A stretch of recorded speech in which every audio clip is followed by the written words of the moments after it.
Hello, everyone. It's Christie's Clarity, and today is Friday, and so we get to take some really good, juicy tips from my experience and understanding to add to your week and make it a successful weekend and moving into the next week as well and into life, right? Christie's Clarity. So, first of all, I want to apologize for last week. I was going to be broadcasting again from Italy, but when you're visiting, so we had this wonderful tour with some of the peeps that went over there in my group called La Dolce Vita.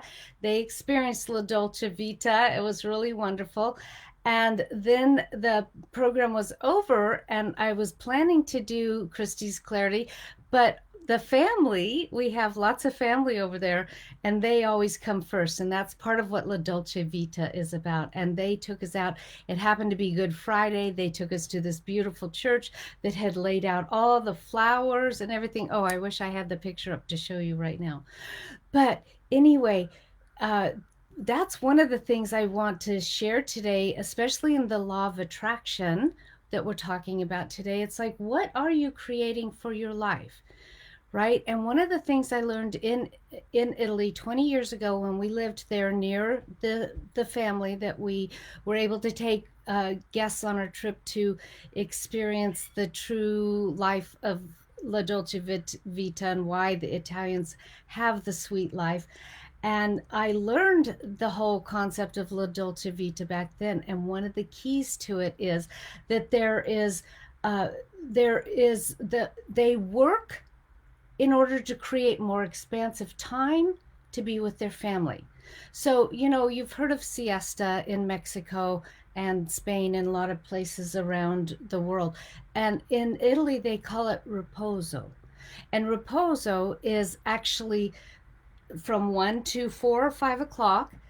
The shops close down. Everybody goes home to eat with their family.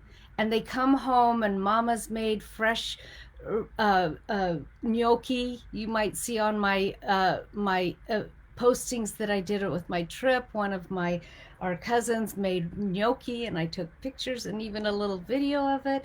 And they get that ready for coming home. Now, of course, things are changing. They're kind of going into more of our style of lifetime, which makes me kind of sad because this whole concept of repose and coming home to eat a meal, it's not the same as siesta in my experience of where you lay and rest and rejuvenate. They go out walking together, which is called passeggiata. They engage with each other. They don't just go home and blow off the time. They go back to work at 4 or 5 and they get off at 7:30, and then they come home and have dinner. My guests that went with me looked at this lifestyle and they went, that's a civilized way to live. And it's like the best premium time to spend with your family is all cut out, arranged for you to spend it with your family. And so, in the law of attraction, and how this relates to that, is that we attract. So, everybody's heard this, not everybody, but most people have heard about the law of attraction, especially through The Secret and everything. And the idea was that you could visualize or have a vision board or something to help you visualize the thing that you would love and desire in your life. Now, my experience when all of that happened and things went big in public like that was that people got disappointed. It doesn't work. Life still happens and all the junk still happens.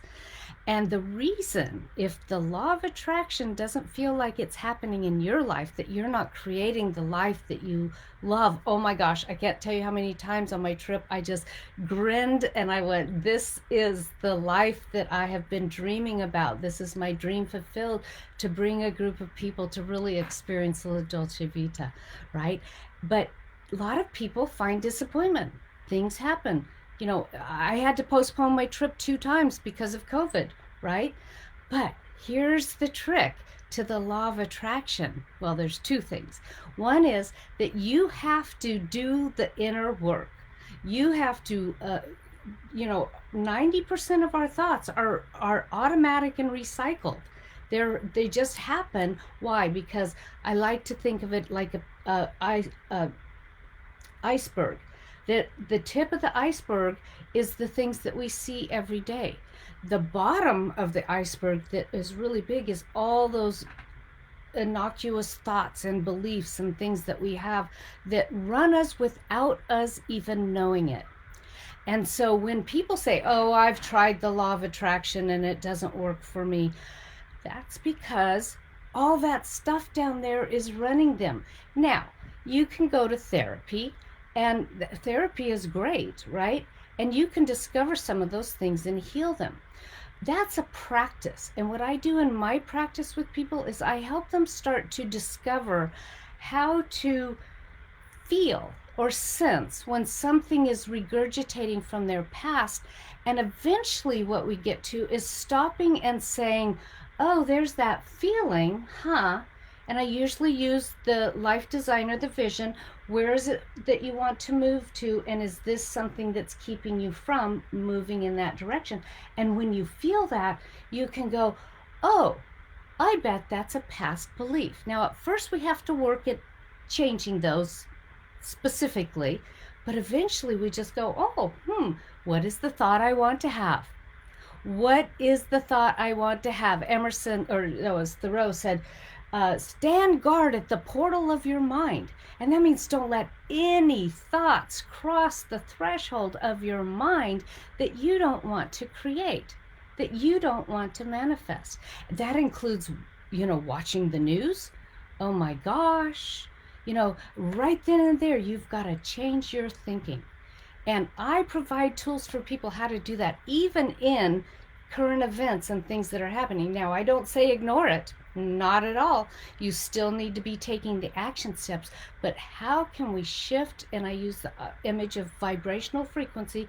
How can we shift the vibrational frequency of what's going on in this moment, or who's leading things, or what's going on in the world? Okay, and you still take steps in the direction of those solutions, but you do it based on the foundational principles and the foundational universal laws. And if you remember the last couple of weeks, this month, the next 12 months, actually, we're going to be going through my book chapter by chapter. There's 12 chapters in here, and this month is the one on point. What is the point? Where are you now, and where do you want to go? Next month, we're going to be talking about line, and that is, how do you get from where you are now to where you want to go? And one of the key factors that we'll be talking about in there is your thinking. That's primary, is your thinking. And how do you get control of your own thoughts? Well, I'll tell you, you can't if you think that your own thoughts are the top of the pyramid. Believe me, of the iceberg, I'm sorry.